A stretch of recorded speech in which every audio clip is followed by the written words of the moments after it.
این یه سنگ عقیقه و قراره از توش یه انگشتر در بیارم. بریم با هم دیگه مراحل ساختش رو ببینیم.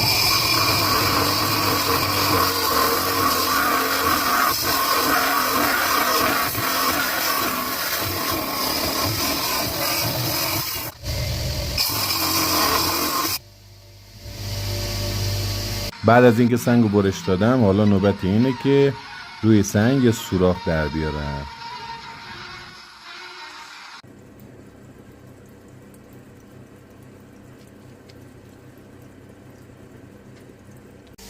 خب تقریبا شمایل انگشتر در اومد. بریم برای تراش و پولیشش.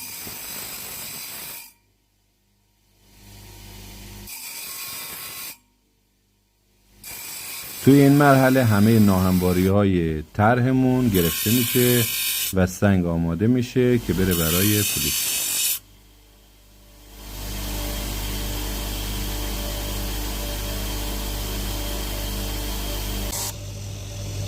و اینم مرحله پولیش هست که کار براق و شفاف میشه. بریم برای دیدن نتیجه کار.